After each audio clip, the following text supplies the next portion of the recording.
It's the Ross Tucker Football Podcast. Oh, yeah, it is. But it's not just any Ross Tucker Football Podcast. It is a teaching tutorial Thursday. It's a Greg Cosell Thursday, presented, of course, by DraftKings. Love those dudes. Love all of you. So fired up about tonight's game on Amazon Prime. Go to Amazon Prime, put your login in, click on the game, and don't text me, Mom, please. We've been over this. I'm kidding, I think. Anyway, tomorrow already. Actually, you know what? Brian and I are going to record the Picks Friday tonight after the Thursday night game. So tonight already, I'll have a spread the word winner. I'd like it to be you. Go to facebook.com/Ross Tucker NFL and just like the page. I'm going to pick somebody that is a friend of mine or whatever it's called that's liked my facebook.com/Ross Tucker NFL. Please do that. Sponsor confirmation email winner, send them in. We've had a great week of sponsors, Symbol and Simply Safe and Athletic Greens and Raycon. Hit me up. And then the YouTube shout out is so cool. People pay $25 to get these shout outs on Cameo. You get it for free just by going to youtube.com/Ross Tucker NFL, subscribing, and then making a comment. I see it, I pick you, and I give you a shout out for whoever you want the shout out for. How about today's shout out? This isn't really a shout out. This is a shout out. The other thing's a cameo. Jim Crossan. He is the latest Tuckhead. Patreon.com/RT Media. As we're racking up the folks, I suspect most of them just want to see the bets for the Even Money podcast in black and white. That's fair, but I think you're going to love the crew. I think you're going to love Becky and Tuckheads Jay and Tim Bacon and Mike Shirk and everybody, the whole fam. I think you're going to love them. I think you're going to want to stick around and be a part of the family. So welcome to the family. And welcome to Greg Cosell. It's Big Show time. The Big Show. Greg, the game of the week is tonight, man. It's tonight. The game of the week is tonight. I think the NFL is very smart to get Amazon Prime off to a good start. Give them a big-time game. It's the Chargers and the Chiefs. Of course, you can follow Greg on Twitter at Greg Cosell. You should. I do. That way you know what he's up to. And check out the NFL Matchup Show, which is on ESPN, ESPN2 every weekend. Just go to your TV guide, see when it is. Either make sure you're watching at that point or DVR it. Greg, let's dive into tonight's game. You know the way I like to do it. I don't want to paint you in a hole. Nobody puts Greggy in a corner. What are your thoughts? What are your thoughts on tonight's game? Let's start either side of the ball. Give me the breakdown. I really want to talk about Justin Herbert. I think I've watched every snap of his since he's been in the NFL. And obviously I studied him coming out of college. And there were some questions about him coming out, which of course now seems silly. But I think that what really stands out to me about Justin Herbert, and you know how coaches are, Ross. You played for a number of years, so you know how the game is coached. The game is coached to execute within the structure of what the design is. Obviously, we see a lot of plays in games that are outside of structure, and certainly with quarterbacks like a Mahomes, who's maybe the best in the league at it, and certainly Herbert is capable of that as well. We see it with Josh Allen. We've seen it for years with Russell Wilson, Lamar Jackson. But ultimately, the game is coached to play within structure and execute the design with the idea that the game plan and the concepts are going to attack and defeat the anticipated coverages based on tendency and probability. That's essentially what it is. And the more I watch Herbert, the more I am struck and fascinated by how he executes the basics at such a high level. We all look for the big plays, Ross. We love that. And those are the highlights you see 1,000 times. But when it's, snag flat with a sit route right over in front of Herbert, which is a basic concept in everybody's playbook, he just executes it and gains the 9 yards. and then you just move on. He just executes the basic plays at an incredibly high level. You're saying that, Greg, like a lot of guys don't. Well, Like, that's true. They do not, because I sit here and watch the tape. So is that rare? Is that rare for a guy just to execute the offense at a high level? Because I wouldn't say it's rare. That's too strong a word. But I would say that it's not done with the efficiency that coaches ultimately want it to be done. I think the great quarterbacks, and Herbert certainly, you know me well enough, Ross, I don't use the word great loosely. Guys to me are not just great after a week or a year. But, I think the high-level quarterbacks do that on a really consistent basis. It's why, think about this. Obviously, Mahomes is great. Obviously, Allen makes special plays. But when you think back over the years with, the quarterback like a Troy Aikman, when it's 3rd and 8 and he completes a 9-yard pass to Jay Novacek, you're not going to see that as a highlight. But those plays really matter in games, as you know. I mean, you can't count every week on quarterbacks who are improvisational players running around and making unbelievable plays. We get used to it and we think that that's just part of the game. But as you know, that's not the way the game is coached. What I think I hear you saying, Greg, and correct me if I'm wrong, is Justin Herbert makes a lot of highlight reel plays, like the throw where he was doing the split, like the crazy throw down the field. But what makes him unique is he also does all the normal, regular within the context of the offense. He's not – some of the guys are more highlight reel guys, but don't do the typical as well as they should or at high of a level. Herbert's kind of both. Yes, I think Herbert is both. And to me, that really makes him I guess I can say great. I mean, he's in his 3rd year, and I doubt he's going to be regressing. He's a top 5 quarterback, Greg. I don't think he's going to be regressing at any time soon, But that, to me, is what really stands out on tape about Justin Herbert. How much does it hurt him and them that Keenan Allen won't play tonight? I think it hurts because anytime you lose a really, really good player with an unbelievable understanding of how to run routes, he's so refined and subtle and nuanced, it obviously hurts because the player you're going to put out there is not as good as Keenan Allen. But it almost goes back to my original point. I don't think it hurts Herbert in the way it might hurt other quarterbacks because I think he runs the offense. He executes the offense. Plus, I mean, I think there's a reason why people are excited about Joshua Palmer. Joe Dolan and I talked about him on the Fantasy Feast podcast yesterday. To your point, if Joshua Palmer just executes what he's asked to do, Herbert will throw him the ball. He'll have a good game. Correct. I mean, and I love Joshua Palmer coming out of Tennessee. I actually was out at Chargers training camp a year ago and talked with Tom Telesco because he knew what I said about Palmer on various shows, probably with you as well. And he came up to me and said, hey, we feel the same way about Josh Palmer. So I like Josh Palmer. I mean, obviously, with Mike Williams and Keenan Allen, when Allen is healthy, Palmer's not going to be a high target guy, but I think that he has a chance to be a very good receiver. He's big and he's competitive and he can run. Let's look at the other side of the ball, and it's the Chiefs offensively. And, Greg, they look pretty darn good. Yeah, I mean, against the Cardinals, I guess, what did you see? How much of that was maybe the Cardinals defense isn't very good? How much of it was the Chiefs offense still is? Did you notice anything different without Tyreek Hill? Did they attack it any different way? No, I mean, I think Andy Reid is one of the best at play design and play concepts. I don't think that changes at all. And Mahomes, to me, in many ways, while we are very much caught up in Mahomes and the special plays he makes because they're unbelievable, he's another guy that can execute the offense efficiently. I mean, he made one of the best throws of the week, as did Herbert this week, when he hit Kelsey on a crosser. It was just a big time throw. I mean, Mahomes is capable of great throws from the pocket.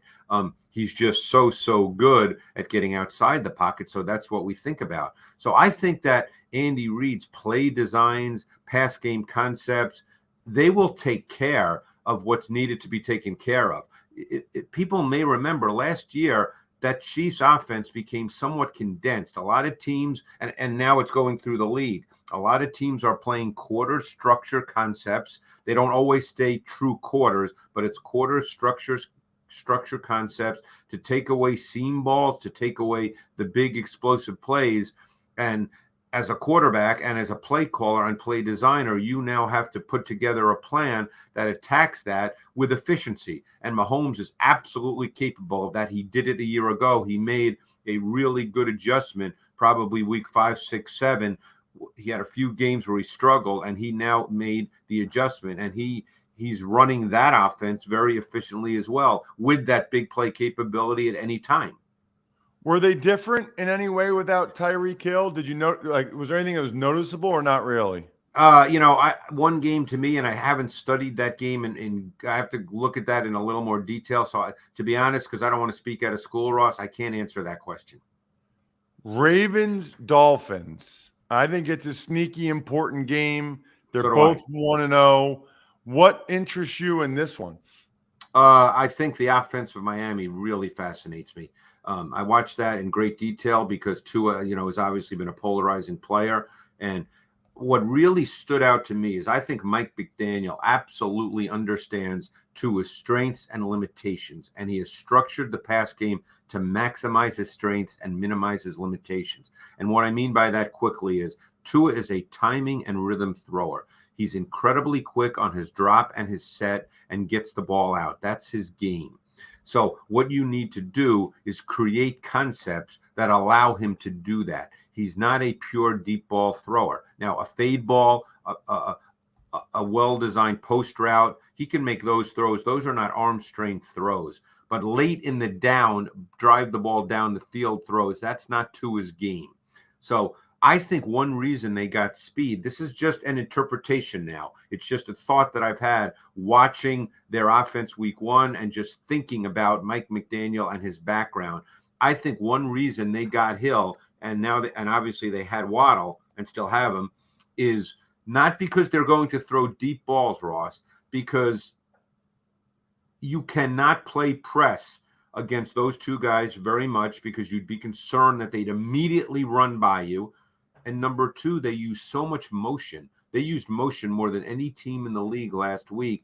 And what that does is it gives free access to speed. So the defense cannot disrupt the receivers off the line of scrimmage. So with no disruption there, there's no disruption of the timing rhythm pass game because Tua is getting the ball out quick. So the pass rush isn't getting to him. So it all works together. And I thought last week was a really good week 1 indication of what this offense is going to look like with the pass game. Interesting. The Ravens were chucking it deep a little bit against the Jets, Greg. Lamar Jackson seemingly almost made a concerted effort to stay in the pocket and drive the ball. They didn't run it great. No, but they threw the ball deep a little bit. Yeah, and they made some big plays. I think Lamar was not overly efficient at throwing the ball, but he made some big plays. And their run game, I'm sure, in their mind needs to really improve. And I'm sure this week in practice, they're really working on that because that's foundational to what they do. And they will run the ball, just like Miami will run the ball better as the season progresses because Mike McDaniel, who's been until this year with Kyle Shanahan, I believe every year of his NFL career, they will run the ball better. But this is a fascinating game. Keep one thing in mind. These two teams played last year, and Miami has the same defensive coordinator, Josh Boyer, even though they had a head coaching change. And last year, that was the game in which Miami kind of showed almost for the first time all those pressure front looks, all those kind of zero coverage kind of looks, and they caused Baltimore and Lamar a lot of problems. The Ravens, I believe, had 3 points until late in the fourth quarter, and it was not a pretty game for the Ravens offense. And by the way, Miami did a lot of that stuff week 1 against Mac Jones and the Patriots offense. Yeah, I called that game. It was a Thursday nighter. It was bad. Yeah. What about the Bucs and the Saints, Greg? Well, you have to talk about the Saints D and the Bucs O because Brady is 0-4 against the Saints, and Dennis Allen to me is one of the most overlooked really, really good defensive coordinators in this league. They do a lot with their fronts. Their coverages are really at times difficult to figure out because, in fact, I had a conversation with Dennis Allen this summer, and I mentioned a play from last year when they played the Bucs. And I said, the coverage was such and such. And he said, well, no, it wasn't really that. So, it's hard to decipher sometimes what they do. And even for someone like Brady, it's difficult. And Demario Davis, another really overlooked player, is so critical to what they do because of the way he can be used in the rush. But he's deceptive. They use him as a decoy. They use him on delayed rushes. They present a lot of problems for how to sort things out from a protection standpoint.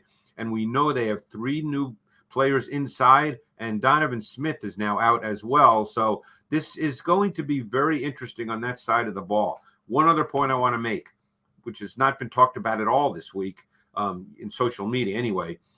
I thought Jameis Winston played exceptionally well last week, Ross.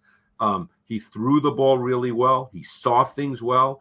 I know people think Atlanta, they stink, but Dean Pease has been doing this a long time as a D coordinator. He showed a lot of looks. He showed a lot of disguise. There was late movement. Jameis saw it all. And Jameis, in the fourth quarter, Jameis was 13 for 16 for 213 yards in the fourth quarter alone. Wow. Yeah, it didn't look like it was good before then. There were Saints fans calling for Andy Dalton the first half.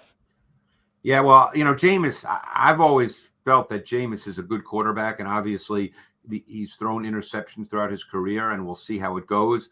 But Jameis has always been able to throw the ball well. I don't know if you've ever been around him. I mean, he's all football. Kid loves football. He's smart. I think they're a really intriguing offense to watch as the season progresses because they've got really good talent at the skill positions. Any thoughts on Houston, Denver, Greg? Davis Mills has sort of been like a pet project of mine. I watched him a lot this summer, and I was kind of very impressed with him. He's your classic quarterback, repetitive mechanics, looks the same, throwing the ball pretty much all the time. Good arm, can make certain throws that are not that easy. I mean, he can throw the dig ball really, really well against zone, between people, over people. He can drive it. He can throw it with what we call firm touch. So Davis Mills is just a quarterback that I'm looking forward to seeing each and every week. And I think that, obviously Brandon Cooks is a good player. I think Nico Collins can be an ascending player. They've got 2 good tight ends in O.J. Howard, who was a factor last week, and Brevin Jordan, who's a very athletic. I think this is going to be an intriguing offense to sort of follow throughout the season, Ross. I think Mills has a chance to be a quality NFL quarterback. I like it. Let's get to the Monday night games because there's 2 big ones. Tennessee at Buffalo. I'll be calling that game for Westwood One, going back up to my old stomping grounds in Buffalo. Wow. The Bills obviously looked awesome. The Titans not so much in week 1. Yeah, this is a really intriguing game. I mean, these teams played last year as well, and actually Tennessee won the game, but Buffalo moved the ball up and down the field. One thing they tried to do, Tennessee, on defense last year was a lot of disguise, a lot of movement, and Josh Allen kind of handled it, and he threw for a lot of yards. They threw the ball a lot. I think when you look at Tennessee's defense, they struggled to pressure the quarterback this week. Obviously, Harold Landry is out. Jeffrey Simmons is a man inside. You know that, Ross, but they really did not have much edge pressure, and that could be a concern. They're going to have to figure out how to do that. They're moving people around a lot in the secondary. They have a totally different nickel and dime package. They're 2 different packages, so they're trying to get that all sorted out and figured out. They did not have any big plays in the run game last week, and we've come to expect, just like every week we expect certain things, Mahomes to make a special play. We expect Derrick Henry to have a 40 or 50-yard run every week, and he didn't have that against the Giants, so therefore they really did not have explosive plays, and they did not really have explosive plays in the pass game, and that's something that they struggled with a year ago, and that's something that they're going to have to figure out as well, because in this league, Ross, as you know, it's really hard to score a lot of points without explosive plays. Yeah, I mean, the whole thing that it feels like all the offenses try to do is design explosive plays. All the defenses try to do is prevent explosive plays at this point. Which probably leads right into Jonathan Gannon and the Eagles defense, and which you're very familiar with, having done their games and spending time, quite a bit of time there in the preseason. Yep, Vikings and the Eagles, the second Monday nighter. Greg, what do you think? There's so many fascinating elements to this game. We certainly don't have time for all of them. I thought Ed Donatell's Vikings defense last week was fascinating. Really multiple up front. They did a lot of things. They've got a lot of long, athletic players up front. Donnell Hunter, Zadarius Smith, DJ Wanham. These guys are long and athletic, and they move them around a lot. And then in the secondary, they're in the Vic Fangio mold. They start with a quarters structure, but they do a lot of things off of that. And it's difficult you have to figure that out after the snap. The Eagles are trying to do the same thing. They're trying to do a lot of the Vic Fangio mold as well. When you play the Vikings, though, what you need to do with Jefferson is, if you're going to play mostly zone, which I think the Eagles will do, even though these zones have man principles in them, with Jefferson, you cannot let him run through the secondary. You're going to have to, the term they like to use is match, carry, deliver. That's what you have to do. You have to match him early, carry him to where he goes, and then deliver him to someone. You can't just let him run free in your secondary and get into voids. That sounds like you should do it with everybody.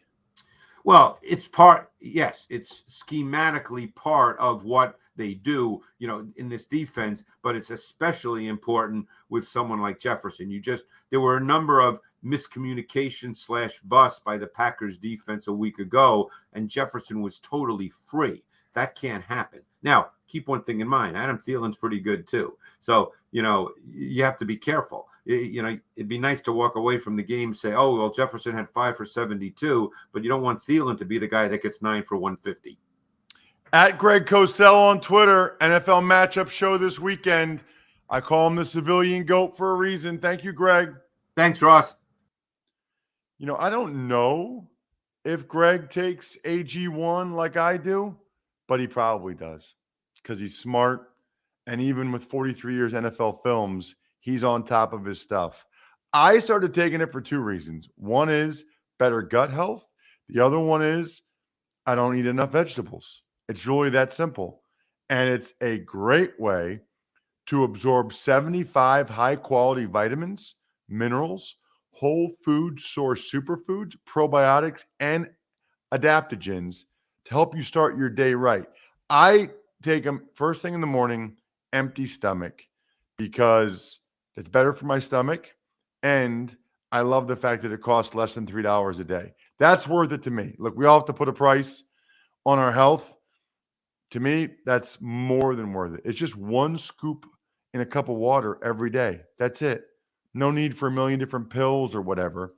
To make it easy, Athletic Green is going to give you a free 1-year supply of immune-supporting vitamin D and 5 free travel packs with your first purchase. All you have to do is visit athleticgreens.com/Ross. Again, that is athleticgreens.com/Ross. Take ownership over your health. Pick up the ultimate daily nutritional insurance. Tuck's Takes. Good morning. Let's start today with the New York Jets and Joe Flacco, who will start again at quarterback this weekend. Can't say I'm that surprised, but he's clearly on the hot seat here. And if he struggles against Cleveland, I wouldn't be shocked if at some point Saleh puts Mike White in. I got to tell you, for some of these teams, it's going to be tough to be a fan. Like, really, that's where we're at. That, we're starting Flacco. If he struggles, we're putting in Mike White. Zach Wilson can't get back soon enough. Although the jury is still way, way out on Zach Wilson, unfortunately. Tuck's Takes. Cleveland Browns have a new logo midfield. It is no longer the helmet, Ross. No, it's Brownie the Elf, which I guess I've seen it before because I've done games there and I get their note package. I guess this was a big thing with the team before Art Modell became the owner. And then he wasn't a big fan of Brownie the Elf, so he heavily emphasized just the orange helmet. He just liked the orange helmet. To him, that was Cleveland Browns. That was the logo from Art Modell. But obviously, Art Modell hasn't been the owner in a while, and someone decided, let's bring back Brownie the Elf. You know, the people in Cleveland love it. The fans love it. That's kind of good enough for me. You know, if the fans love it, then that's great. I think it's a good change up. Gives them a mascot. It's a good change up from just the orange helmet. Tuck's Takes. Chicago Bears put Alex Leatherwood on NFI. He has mono. Not good. Out at least 4 weeks. You know, they're on the hook for his contract. They brought him in to develop him, and it's unfortunate. You don't hear that very often. NFL players getting mono during the season. Hopefully he's okay. Tuck's Takes. All right, you and Greg already talked about the huge game tonight, Thursday night football, Chargers, Chiefs. Who do you got? I got the Chiefs. You know, Keenan Allen's not going to play. That's a big loss. Tom Pelissero tweeted this morning, J.C. Jackson is a game-time decision. I highly doubt that. I believe that somebody told Tom Pelissero that. The logic of playing a guy that had ankle surgery on August 23rd tonight when he has 10 days before the next 15 games makes no sense to me at all. I would be shocked if he played. Those are two big losses for the Chargers. Makes a big difference. I know the Chiefs don't have Sheffield either, but I'm going with the Chiefs. At home, play's going to be crazy. The Chargers have kind of had the Chiefs number a little bit, but I like the Chiefs tonight. Let's have an awesome game. How about 27-24 or 28-27? I will take the Chiefs. Let's get to an email, Bri. Ever wanted to ask an NFL player a question? Well, here's your chance. It's time to Ask Ross. Email address ross@rosstucker.com. Love reading and responding to your emails back-to-back days. By the way, I only have like one left. So any question you've ever had, send it to me, ross@rosstucker.com.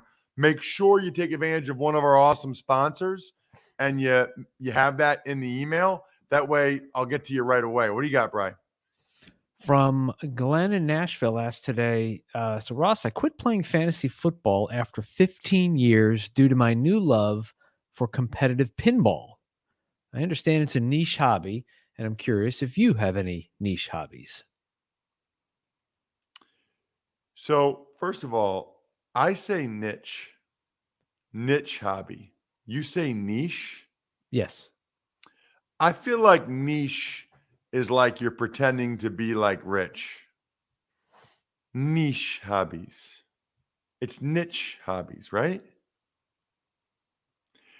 Need to get some tweets today at Ross Tucker NFL, at Ross Tucker Pod. Is it niche like N-I-T-C-H or is it niche like N-E-E-S-H? I say it the blue collar way because I'm from Pennsylvania. Okay, I don't put on any fronts.